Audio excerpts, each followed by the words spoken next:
Hello student, तो कैसे हैं आप सब। तो उम्मीद करता हूं कि आप सब जो है बिल्कुल ठीक ही होंगे। तो स्टूडेंट्स, आज की इस वीडियो में हम लोग बात करने वाले हैं क्लास 10th के मैथ का जो हमारा थर्ड चैप्टर है वो है दो चर वाले रैखिक समीकरण which is linear equation in two variable. ठीक है स्टूडेंट्स, सबसे पहले मैं आपको बता देता हूं कि इस चैप्टर में जो है मैं आपको एक्सरसाइज 3.1 एंड देन एक्सरसाइज 3.2 का जो है इंट्रोडक्शन के साथ साथ उसका जो एक्सरसाइज का सॉल्यूशंस सब कुछ मैं आपको जो है ऑलरेडी कंप्लीट करा चुका हूं। ठीक है, तो अगर आप उन वीडियोज़ को देखना चाहते हैं तो आपको जो है वो प्ले लिस्ट में अवेलेबल है, वहाँ से जो है जा करके आप उन वीडियोज़ को देख सकते हैं। ठीक है स्टूडेंट्स, आज जो है हम बात करने वाले हैं एक्सरसाइज 3.3 के जो है सॉल्यूशंस के बारे में। ठीक है, तो इसमें जो भी सारे क्वेश्चन दिए गए हैं तो इनका सॉल्यूशन जो है आपसे तभी बनेगा जब आपको पता होगा कि जो है दो चर वाले रैखिक समीकरण को हम जो है प्रतिस्थापन विधि से किस तरीके से हल करते हैं। ठीक है, तो मैंने आपको कहा था कि हमारे पास जो दो चर वाले रैखिक समीकरण है उसको हल करने के लिए हमारे पास चार तरीका है। पहला क्या है, ग्राफीय विधि, दूसरा प्रतिस्थापन विधि, तीसरा विलोपन विधि एंड देन चौथा ब्रजगुणन विधि। ठीक है, तो ग्राफीय विधि जो है मैंने आपको वाकई में काफ़ी अच्छे तरीके से कई बार जो है बता चुका हूं। ठीक है, तो नाउअडेज आज के इस वीडियो में मैं सबसे पहले आपको सिखाने वाला हूं कि प्रतिस्थापन विधि से जो है दो चर वाले रैखिक समीकरण को किस तरीके से हल करते हैं एंड देन उसके बाद जो है हम लोग करेंगे एक्सरसाइज 3.3 का सॉल्यूशन। ठीक है, सो बेसिकली यहाँ पे जो है मैं आपको एक क्वेश्चन ले लिया हूँ। ठीक है, और इसी क्वेश्चन के माध्यम से जो है मैं आपको सिखा दूंगा कि समीकरण को जो है प्रतिस्थापन विधि से किस तरीके से हल करते हैं। ठीक है, चलो तो सबसे पहली बात यहाँ पे आता है कि जब भी हमें समीकरण को प्रतिस्थापन विधि से हल करना रहेगा तो ऑब्वियसली जो है दो समीकरण तो रहेगा ही ना। तो देखो हमने जो यहाँ पे क्या ही करा है कि एक्सरसाइज 3.3 में जो क्वेश्चन नंबर 1 है ना उसमें बहुत सारे क्वेश्चंस हैं, तो उनमें से जो है फर्स्ट क्वेश्चन को यहाँ पे हमने सेलेक्ट करा है। ठीक है, और इस क्वेश्चन को मैं आपको बताऊंगा कि प्रतिस्थापन विधि से जो है किस तरीके से हल करते हैं। ठीक है, तो आप जो है बिल्कुल बारीकी तरीके से और ध्यानपूर्वक जो है वीडियोज़ को देखो, देन आपको जो समझ में आ जाएगा कि प्रतिस्थापन विधि से जो हमें किस तरीके से हल करना है। ठीक है, चलो तो सबसे पहली बात कि आपके पास तो कम से कम दो समीकरण रहेगा ही। ठीक है, तो उन दोनों समीकरण को क्या करना है आपको कि पहली बात तो इनको जो है नंबरिंग कर देना, यानी कि फर्स्ट एंड देन सेकेंड। ठीक है जी, आप ध्यान से सुनो। प्रतिस्थापन विधि से हल करने के लिए हम क्या ही करते हैं कि दोनों में से एक समीकरण में से, जैसे हम ग्राफ में जो है टेबल बनाते हैं ना, तो टेबल बनाने के लिए मैंने आपको क्या ही कहा था कि दोनों में से एक वेरिएबल को अलग करना होता है। तो बेसिकली यहाँ पे भी हम वही काम करते हैं सबसे पहले। ठीक है, कि दोनों समीकरण में से किसी एक समीकरण में से एक वेरिएबल को अलग कर लेते हैं। ठीक है, और बेसिकली अब आप जो है अलग उसी वेरिएबल को करना जो आसानी से अलग हो जाएगा। ठीक है, तो देखो या तो फर्स्ट से या तो सेकेंड से कोई एक वेरिएबल को हम सबसे अलग निकाल लेंगे। तो सपोज करो कि समीकरण सेकेंड से जो है हम वेरिएबल एक्स को जो है अलग कर रहे हैं। ठीक है, तो यहाँ पे हम क्या लिखेंगे कि समीकरण सेकेंड से। ठीक है जी, तो पहली बात तो जो है समीकरण सेकेंड को हम एक बार लिखेंगे। ठीक है, तो सेकेंड कितना है लिख देते हैं x minus by and then बराबर 4। तो यहाँ से एक वेरिएबल को बिल्कुल अलग करना होता है, तो x बराबर हम लिखते हैं ये वाला जो वेरिएबल उधर जाएगा तो कितना हो जाएगा 4 प्लस बाई। ठीक है, तो बेसिकली हमने यहाँ पे क्या ही करा है कि x को अलग कर दिया है, और जब हम x को यानी कि एक वेरिएबल को अलग कर लेंगे तो उसको बना देना है समीकरण नंबर थर्ड। ठीक है, तो इसको मैं बोल देता हूँ समीकरण नंबर थर्ड। ठीक है, तो अभी तक जो है मैंने आपको क्या ही सिखाया, एक बार मैं फिर से बोल देता हूँ। कुछ नहीं है, काफ़ी सिंपल है कि सबसे पहले जो भी दोनों ठो समीकरण दिया हुआ रहेगा उनमें से नंबरिंग कर देना है फर्स्ट एंड देन सेकेंड। उसके बाद क्या करना है कि दोनों में से किसी एक समीकरण में से एक्स या वाई के जो भी वेरिएबल है, जो भी आप अलग करना चाहते हैं, तो उसको जो है सबसे अलग कर लेना है। अलग करने के बाद उसको जो है बना देना है समीकरण नंबर थर्ड। ठीक है जी, अब ध्यान से सुनो। यहाँ पे जो है देखो मैं ये जो अलग किया हूँ ना, ये वेरिएबल x बराबर समथिंग, तो ये जो मैंने x बराबर समथिंग अलग किया है ये हमने किया है समीकरण नंबर सेकेंड से। तो मे भी शायद हो सकता है कि कोई स्टूडेंट समीकरण फर्स्ट से x बराबर अलग करे या तो फिर y बराबर अलग करे।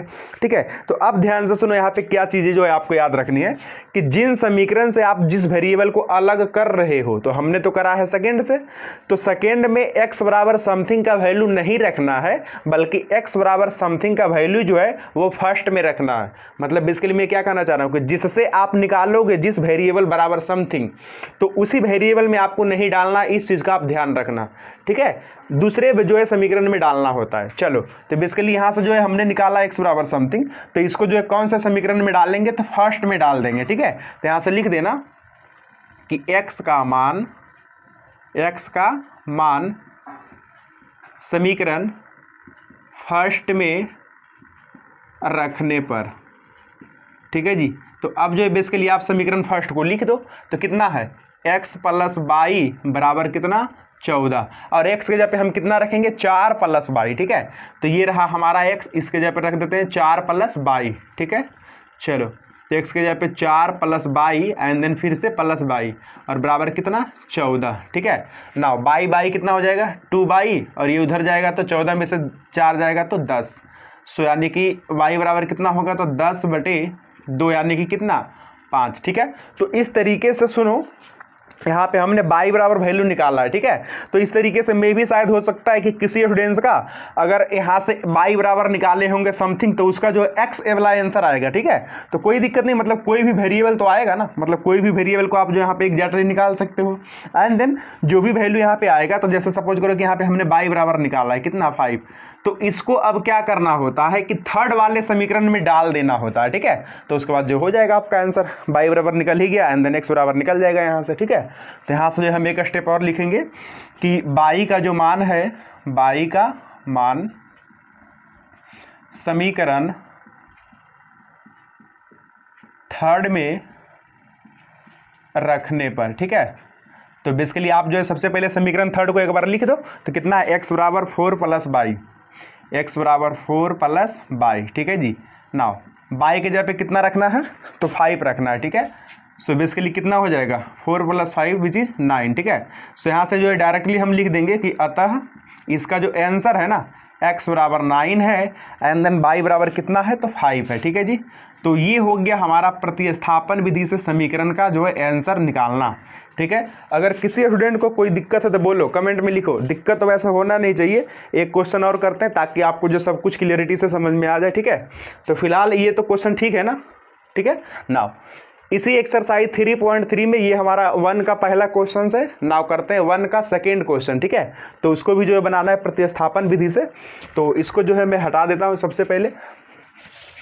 देखो प्रतिस्थापन विधि से हल करना समीकरण को जो है ना एकदम काफ़ी सिंपल सा कहानी है, बस कुछ नहीं करना है। मैंने आपको बताया है कि क्या करना होता है कि दोनों में समीकरण में से बस एक वेरिएबल को बस जो है आप अलग करो। और देखो यही तरीका हम ग्राफ में भी करते थे, आपको याद है ना, टेबल बनाने के लिए यही सब करते थे ना, हाँ बिल्कुल। तो देखो हमारा जो सेकेंड समीकरण है यानी कि क्वेश्चन नंबर जो हमारा सेकेंड है वो कितना है, तो क्वेश्चन नंबर सेकेंड हमारा क्या है, वो s - t बराबर 3, s - t बराबर 3 and then s/3 plus t/2 बराबर 6, ठीक है। सो बेसिकली इसको हम फर्स्ट बना देते हैं एंड देन इसको सेकेंड बना देते हैं, ठीक है जी। अब इसमें जो है क्या ही करना है, देखो दो वेरिएबल कौन कौन सा है इसमें, तो दो वेरिएबल है s and then t, check करो s एंड देन t। तो इन्हीं दोनों का जो है वैल्यू हमें ज्ञात करना है किस विधि से, तो प्रतिस्थापन विधि से, ठीक है। तो चेक करो ध्यान से, हमने जो है समीकरण को first and then second numbering कर लिया है। अब क्या करेंगे कि दोनों समीकरण में से किसी एक समीकरण में से एक वेरिएबल को अलग करेंगे। तो मैंने आपको कहा था कि जिस समीकरण से अलग होगा आसानी तरीके उसी से आप करना। तो बेसिकली देखो इसमें जो फर्स्ट समीकरण से मैं s को या तो t को एकदम क्लियरली अच्छे तरीके से अलग कर सकता हूँ, ठीक है। तो ज़्यादा ज़बरदस्ती नहीं करना है कि ना हम तो सेकेंड से ही करेंगे, ना बेवकूफ़ वाला बात मत करो, जिससे आसानी से होता है उससे कर लो, सिंप्लीफिकेशन यानी सिंपल तरीके से जो आपका बन जाएगा, ठीक है। चलो तो इसमें हम लिखते हैं समीकरण फर्स्ट से, समीकरण फर्स्ट से। तो समीकरण फर्स्ट को तो जो है सबसे पहले हम एक बार लिख देते हैं s - t बराबर 3। तो यहाँ से जो है हम s बराबर निकालना चाहते हैं, ठीक है, यानी कि s जो वेरिएबल है ना, तो इतना बराबर जो समथिंग हम निकालना चाहते हैं, तो कितना हो जाएगा 3 एंड देन प्लस t हो जाएगा, ठीक है। तो एक वेरिएबल को देखो बराबर जो है हमने निकाल लिया है, तो इसको क्या करेंगे, इसको बना देंगे समीकरण नंबर थर्ड, ठीक है जी। नाउ अब चेक करो कि जो इस वेरिएबल को हमने अलग तरीके से निकाला है, मतलब s बराबर समथिंग, तो ये बेसिकली हम किस समीकरण से निकाले हैं, तो फर्स्ट से निकाले हैं, ठीक है। सो बेसिकली s बराबर समथिंग फर्स्ट समीकरण में नहीं डालना है, किस में डालना है, तो सेकेंड समीकरण में डालना है। क्लियर हो रहा है सबको, मतलब बेसिकली जो भी यहाँ पे वैल्यू यानी कि जो भी वेरिएबल जो है आप निकालोगे वेरिएबल बराबर समथिंग, तो जिस समीकरण से निकालना है उसमें नहीं डालना है दोबारा से, इस बात का जो आप विशेष ध्यान रखना, ठीक है। सो बेसिकली हमने निकालना है फर्स्ट से, तो डालेंगे इसको सेकेंड में। तो यहाँ से हम लिख देते हैं कि s का मान समीकरण सेकेंड में रखने पर, ठीक है। तो बेसिकली समीकरण सेकेंड क्या है उसको लिखो एक बार, s/3 and then plus t/2 and then बराबर 6, ठीक है जी। तो बेसिकली s के जगह पे हम कितना रखेंगे 3 + t, तो 3 + t and then divided by 3 and then plus t/2 and then बराबर 6, ठीक है। तो इसका तो एलसीएम वगैरह आप कर ही सकते हो ना, एलसीएम कितना आएगा 6, तो 3 2 जा 6, तो 2 पर मल्टीप्लाई करो तो 6 + 2t बनेगा एंड देन प्लस 2 तिया 6 यानी 3t बनेगा यहाँ पे, ठीक है, एंड देन बराबर का 6, ठीक है। चलो आगे देखते हैं। तो आगे जो बेसिकली क्या होगा 3 और 2 5t, ठीक है, एंड देन प्लस का 6, ये रहा 6 and then divided by 6 and equal में 6, ठीक है। तो बेसिकली यहाँ से जो आप तिरछा तिरछी गुना कर लो तो 5t + 6 बराबर कितना हो जाएगा 36, देन 5t बराबर कितना हो जाएगा, तो 36 - 6 बराबर कितना 30, तो यानी कि t बराबर कितना, तो 30/5 यानी कि 6, ठीक है। नाउ अब देखो t बराबर हमने समथिंग निकाला है, तो अब हमें चाहिए s का वैल्यू, ठीक है। तो s का वैल्यू निकालने के लिए हम क्या ही करेंगे कि इस t बराबर समथिंग को डाल देंगे इस समीकरण नंबर 3 में, ठीक है। सो यहाँ से हम क्या लिखते हैं कि t का मान समीकरण 3 में रखने पर, ठीक है।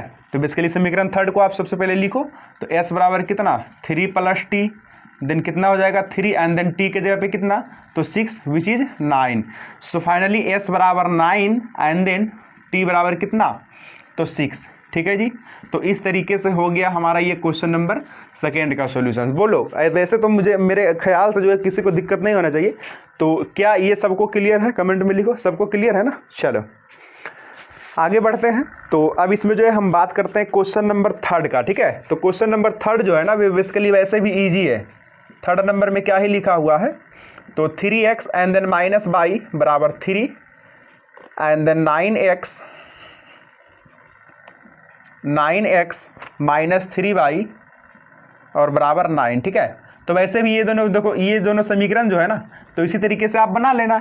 इसमें से क्या ही करना कि इसमें से जो है y बराबर आप अलग कर लेना, मतलब किसी भी दोनों समीकरण में से एक वेरिएबल को आप अलग करोगे ना तो ये हो जाएगा ना। बोलो कमेंट में। काफ़ी सिंपल क्वेश्चन है, जिस तरीके से मैं आपको बता रहा हूँ उसी तरीके से क्वेश्चन नंबर 3 को कर लेना है, ठीक है। नाउ क्वेश्चन नंबर 4 पे हम डिस्कस करते हैं, ठीक है। चलो तो इतना सा जो है पोर्शन में यहाँ से हटाता हूँ, क्वेश्चन नंबर 4 करते हैं डिस्कस, ठीक है। देखो क्वेश्चन नंबर 4 भी जो है ना वो भी सिंपल है। देखो बस उसमें जो थोड़ा सा मैं आपको डिस्कस करूंगा क्वेश्चन नंबर 4। तो क्वेश्चन नंबर 4 में कितना लिखा हुआ है 0.2x and then plus 0.3y and then बराबर 1.3, ठीक है जी। एंड देन सेकेंड जो समीकरण है 0.4x and then plus 0.5y और बराबर 2.3। तो बेसिकली बहुत सारे स्टूडेंट्स को इसमें दिक्कत होगा, और दिक्कत कहाँ होगा, तो बस थोड़ा सा ही दिक्कत होगा कि इसमें जो दशमलव वगैरह है ना बस उसके लिए दिक्कत है। तो कोई नहीं, आप जो है क्या ही करो, इस दोनों समीकरण में से ना दोनों साइड 10-10 से गुना करो, तो उसके बाद जो समीकरण में से जो है दशमलव जो है आपका हट जाएगा। देखो अगर मैं इसमें 10 से गुना कर दूंगा तो ये बेसिकली कितना हो जाएगा 2x हो जाएगा ना, क्योंकि दशमलव जो है गुना करने के बाद इधर रिमूव होता है, ठीक है। सो बेसिकली ये बन जाएगा 2x एंड देन यहाँ पे क्या हो जाएगा ये 3y एंड देन यहाँ पे क्या हो जाएगा 13 हो जाएगा, ठीक है। अब इसको बना देना समीकरण नंबर 1 एंड देन यहाँ पे आ जाओ, इसमें भी 10 से गुना कर देंगे तो ये बनेगा 4x and then plus 5y and then बराबर में 23। तो ये हो गया हमारा समीकरण नंबर 2, ठीक है। तो क्या अब इस समीकरण को आप जो है नहीं बना सकते, प्रतिस्थापन विधि से बना सकते हो ना। क्या करना है, इन दोनों समीकरण में से एक वेरिएबल को आप जो है अलग कर लेना एंड देन उसके बाद जो उसको समीकरण नंबर 3 बना देना। उसके बाद 3 जो है हल करने के बाद जो है आपको आंसर आ ही जाएगा, ठीक है। तो काफ़ी सिंपल है।